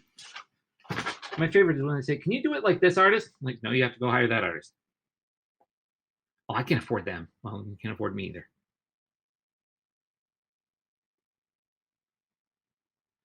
And I realize that some of that sounds kind of pompous, right? But when's the last time any of you maybe tried to hire a lawyer and you asked them to, I really like how you do this. It's great, but could you, maybe act more like I don't know, Judge Judy? They're not going to be very happy. I really like how she does stuff. Because guess what? That's not how it works. That's not how it works, guys. Our craft matters. What we do matters. And how we do it matters even more. I know I'm not for everybody. I know this artwork's not for everybody. My wife looks at it and says, technically it's very nice, but I don't get it. That's fine. She and I don't have the same interests when it comes to this sort of stuff. I'm a fantasy geek. I'm a sci-fi geek. No, I'm just a geek. I'm a geek with a creative streak and some skill. And so I put them together. And that's where I get this. And that's how we function. So function how you function. Don't let anybody tell you different.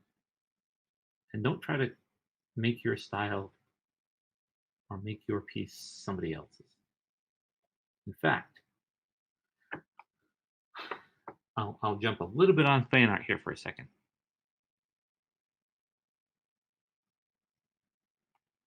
Oh, Molly was just putting in the comments, those of you that can't read them, that she withdrew from a show because the gallery owner was making snide comments about her piece. I think that's a perfectly justifiable reason to do it. If they didn't want you in there in the first place, they shouldn't have allotted you a slot. almost like the bullying paradigm where they let the kid on the team just so they can make fun of him when he fails. Not saying that you were going to fail, Molly, but that's what, they were setting an expectation that you didn't fit into. And they shouldn't do that. Because that's not, they should have wanted you. Anyway, what was I saying? Oh, yeah. And another country heard from. My dehumidifier is chiming in again, everyone, because it didn't feel it said enough before.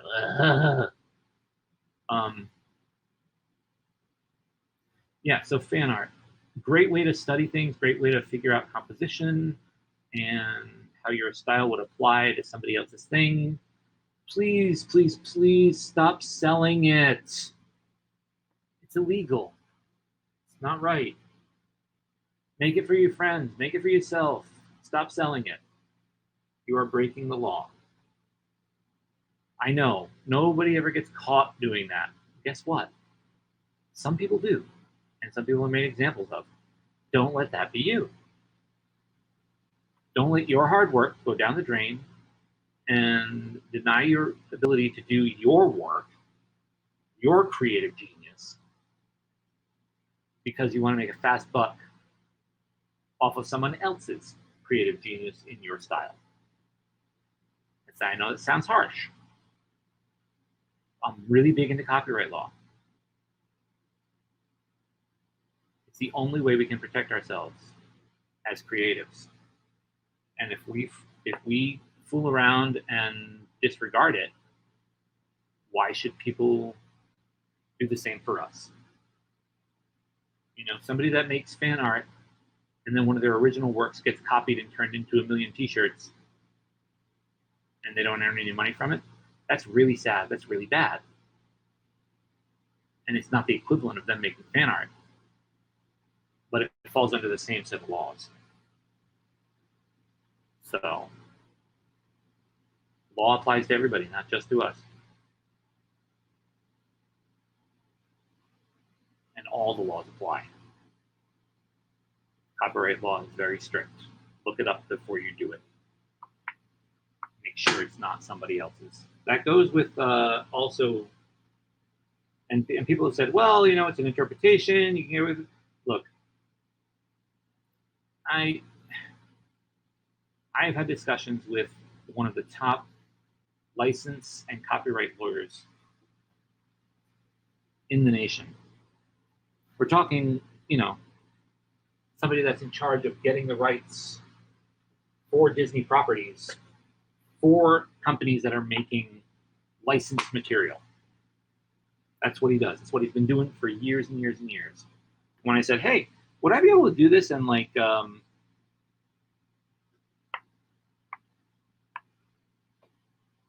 if I change it mostly? And he said to me, you can change it 99.99%, and they can still come after you for it because it's still theirs. Don't do it, no matter what. And I trust him. I trust him when he tells me the truth on that because it's what he does all day long, every day. That's his job.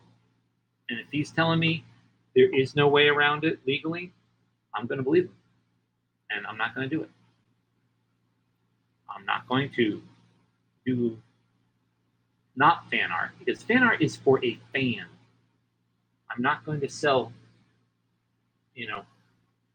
interpretations of copywritten art. I'm just not.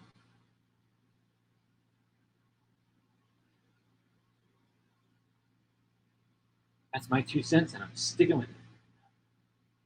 You can hate me if you want to. Lord knows you wouldn't be the first.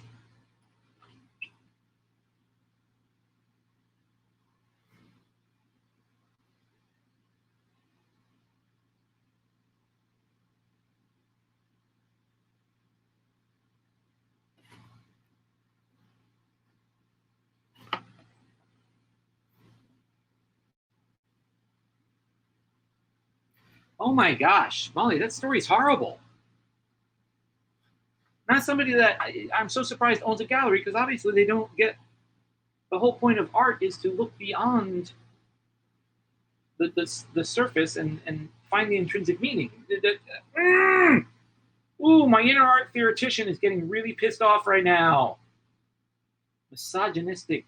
Not even gonna go there. Not worth my time. And you're really upset for no reason. Oh, what time is it? Oh, it is 7:20. I gotta stand again, guys. My legs are getting kind of tired.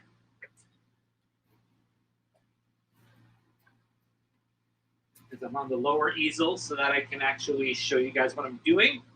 My upper easel is not accessible to cameras right now because, well, hey, my camera, died. So FaceTime is what we got. And we're about 20 minutes into the 7 o'clock hour. So depending on where my stamina goes, when we get some more time, I'm not going to put a time frame on it because I don't know when I'm going to give up. But now you can see with the dragon scales just exactly what I was trying to get at with working with multiple glazes. So I'll bring this guy closer to y'all. You can really take a look. So you see that the glazes are creating shadows and highlights and going over, the other two layers in such a way that they're all melding together and making an illusionary overlap. So this dragon, when you look at it, will be a black dragon. But in fact, it's pretty much a Payne's gray dragon. But we'll perceive it as a black dragon. And most people would view it that way and take it that way. And so we're going to let them do that because that's kind of how it works. So I'm going to do a little bit of vein work. And give the scales a rest. I'll get back to them another day. I'm going to do a little bit of vein work over here, but I'm going to do it, gasp, I'm going to do it backwards. You're probably going, well, what the hell is doing it backwards? Doing it backwards means that I'm going to paint the portions of the wing that are not veins, and leave the veins as the blank spots. And then I'll go back in with the signature brush and highlight the top of the vein so that it becomes three-dimensional. Again, this is one of those things where you're like, what the hell is he talking about? I mean, I'll show you.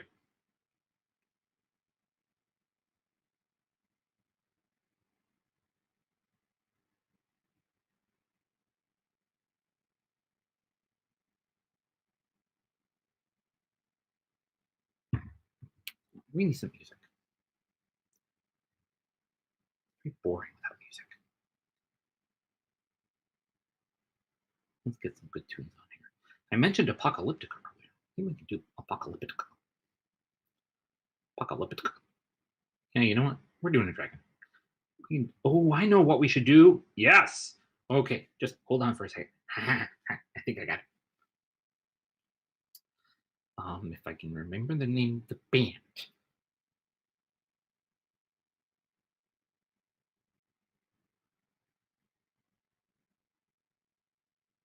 Got it. Here we go, everybody. Nox Arcana. Now, this guy's an illustrator and a musician paired up with another musician, and they do loads and loads of creepy, gothic fun. If you ever wanted to get like some really amazing like mood music for all different things, for like a winter, whatever, they've got some great albums out there. I highly recommend them. I like, as you can tell, instrumental while I'm working, and these guys, they've got stuff that works for me. I don't necessarily like all the tunes, but that's okay. You don't have to like everything an artist puts out. You can like some of it, and that's fine. So I do like some of it, especially the like mystical stuff.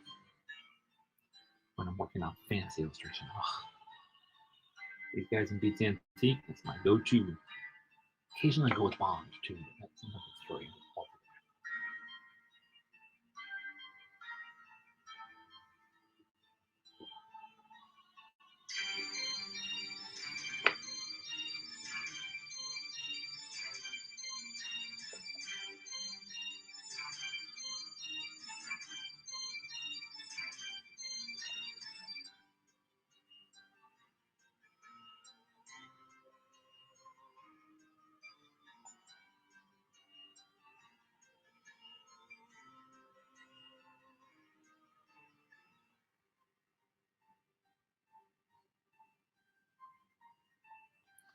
So as you can see, I'm kind of like, it almost looks like a butterfly wing when I do that. The butterfly wings are just that. They are, you know, the spaces in between the vein work. I mean, they're bugs.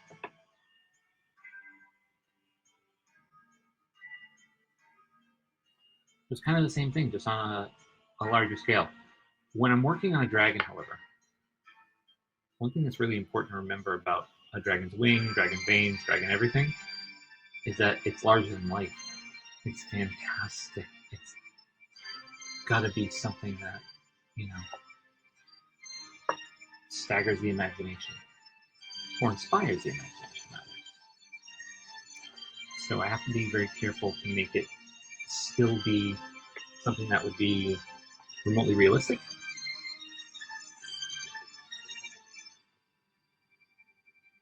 So that requires me to kind of like understand the anatomy of the piece that I'm trying to paint. And since it's a creature of fantasy, you know, I kind of get to understand the anatomy by making it up as I go along. So one of the best and one of the first creature creators in illustration was Albrecht Dürer. And he wasn't really allowed to make monsters per se. Not in the very, he made his art mostly during the Protestant Reformation. And although he was a sympathizer with the Protestants, he worked mainly for the Catholic Church and the Holy Roman Empire. So he had to be kind of careful. But if he had to show a demon, that was part of the Bible story that he was illustrating, what he would do is he would take an amalgamation of different animals, put them together, which is how we get a lot of the tropes or imagery that we use now for different things came from Dürer's basic combinations that he started with. So if you look at something like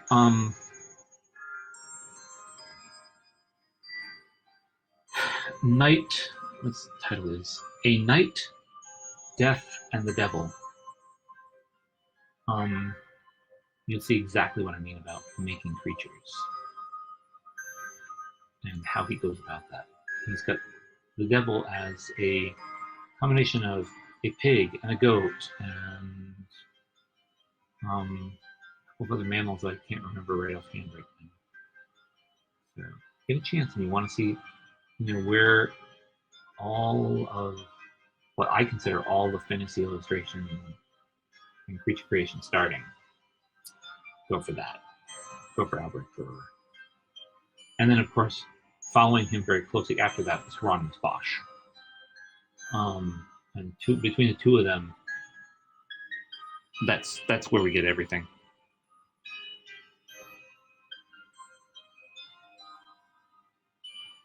Ooh, I have not seen Swift Beats.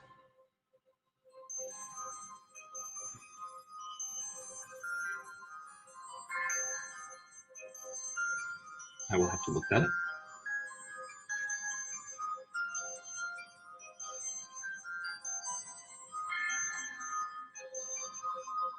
So this is 2 layers of glaze already that I'm working on top of. So I've got the white and yellow ochre as one glaze on top of a glaze of diazinon purple and black, so that it was just like a really intensely dark purple. And the reason why I really like glazes in this thing is because you can see what's happening right now. It's changing. It's changing color because it's within the black circle. And that's what I want to see happen. I want to see a color variation happening along that line. And it's absolutely fine that it happens. In fact, I'm really excited that it's happening the way it's happening. It should be happening that way. It's exciting that this thing is doing what I want it to do, even though I'm kind of like working off of random stuff here to make it work right. So it kind of starts to look like stained glass after a while. And it's going to get very complicated shortly because I'm almost at the point now where the wing is folded.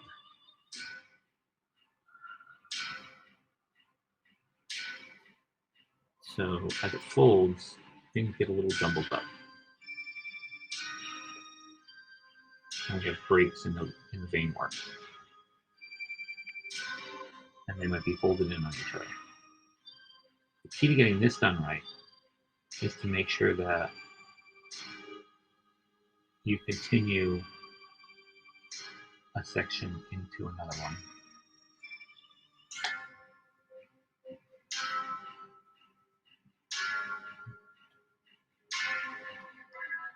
Because you would never attach them in the main portion of the wing.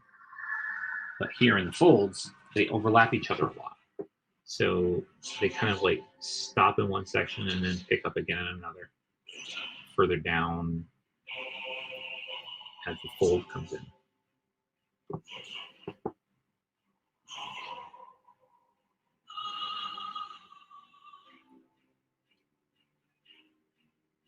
I can't help but think I'm listening to, like, you know, orc opera whenever I hear knocks on piano.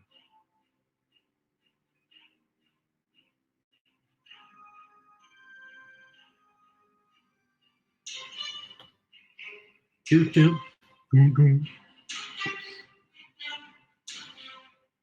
Sorry guys, I promise I won't sing again.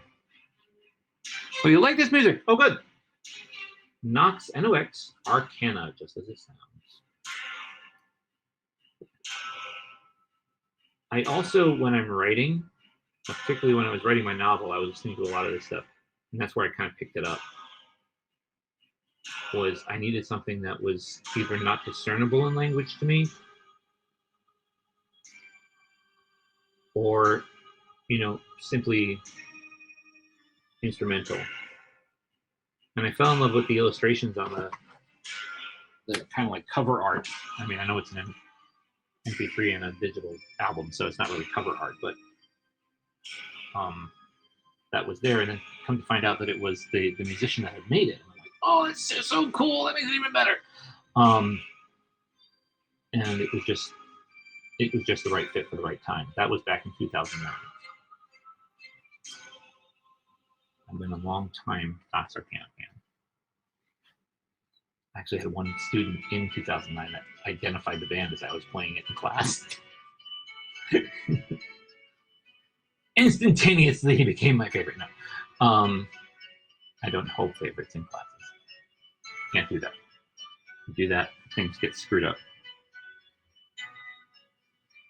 Art should not be about, training should not be about who's liked and who's not. It should be about going ahead and making and creating, learning how to. That's why whenever my kid says that teacher hates me, I'm like, probably not. If they're a good teacher. If they're not a good teacher, then yeah, maybe. And if that's the case, you do what they ask you to do and you move on. Because it's high school. And you will live to see another day, and do what they want to do.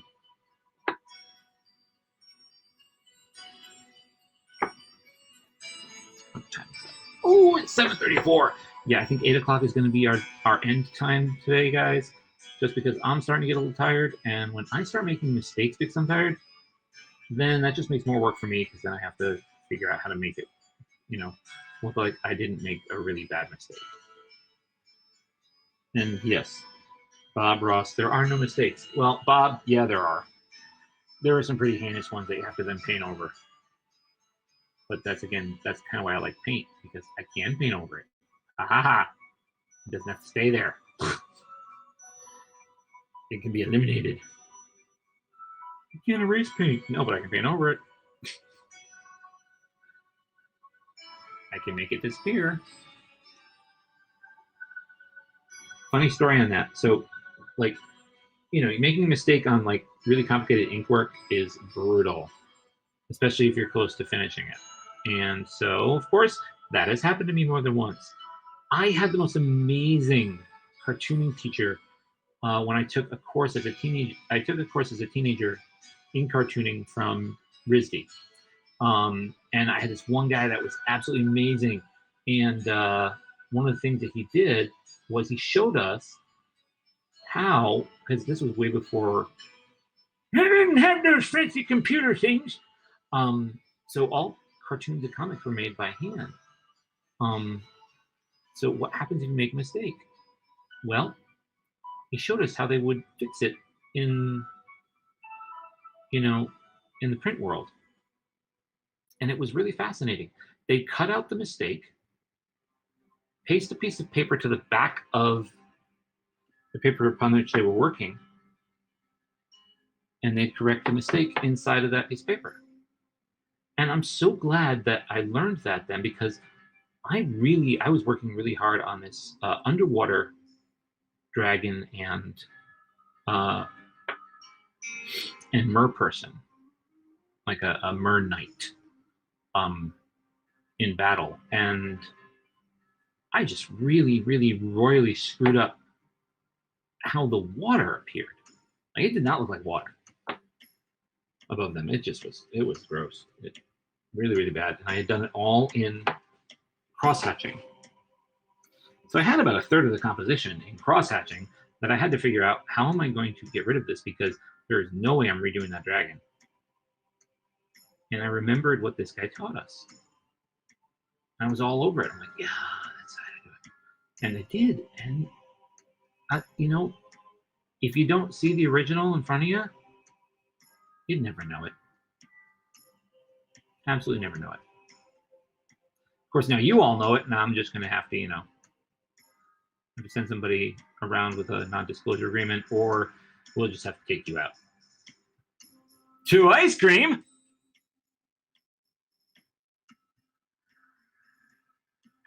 No, I don't.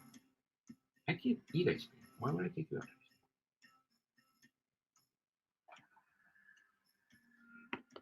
I can have frozen yogurt, though. I like frozen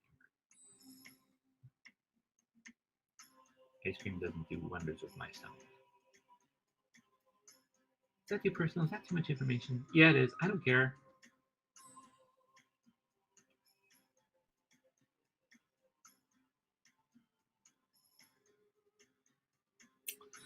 Okay, so this is step 1 of doing vein work in this style. Sometimes I do it the other way around, where I actually do the veins. It depends on what wing I'm doing.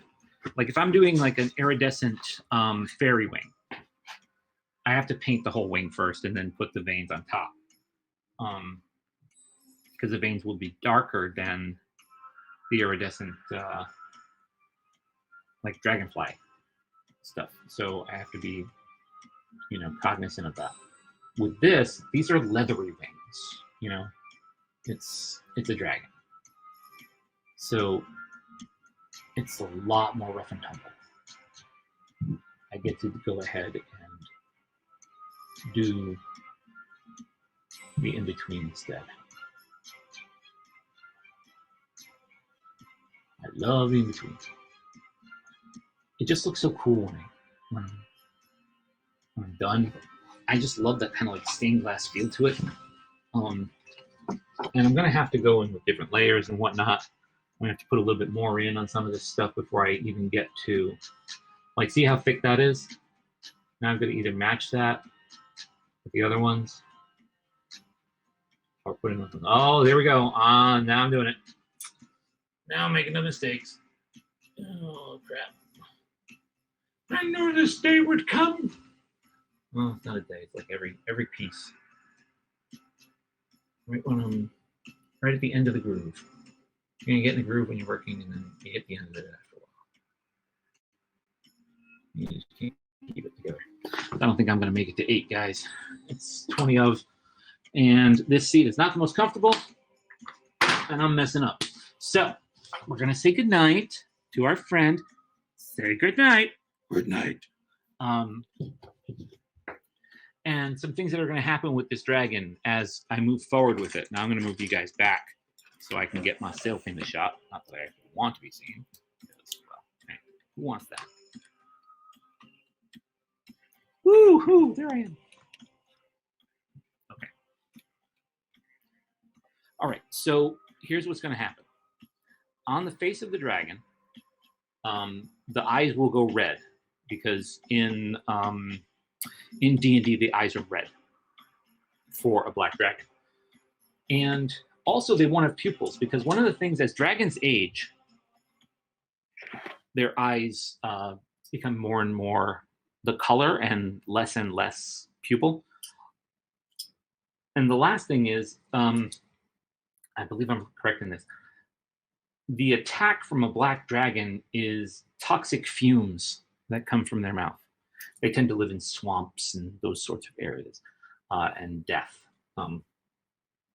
So I'll be making sure that there's maybe some little bit of green gas oozing from here and there as if he's preparing to attack.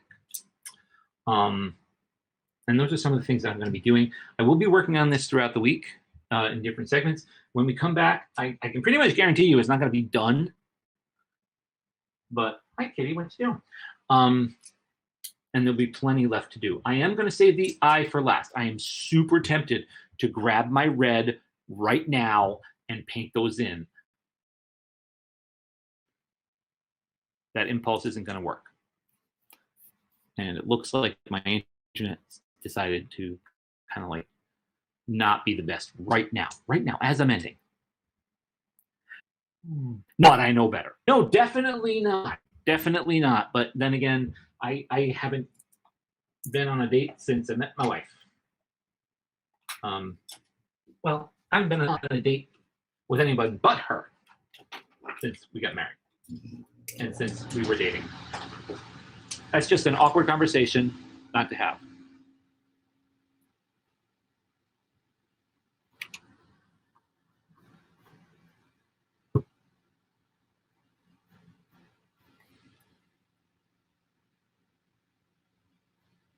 No. Why now? Oh, connection lost.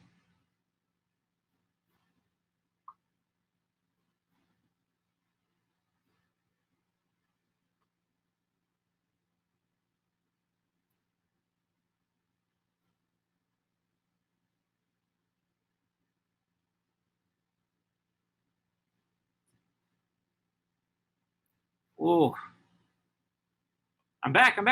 Oh, I got so scared there for a minute. My computer decided not to let you with me. Oh, bad computer.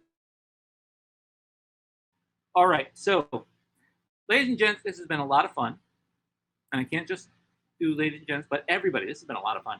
And I don't like to see you anymore. See you next week, same time, same place. Have a wonderful week, and always remember, stay safe, stay healthy, and make art.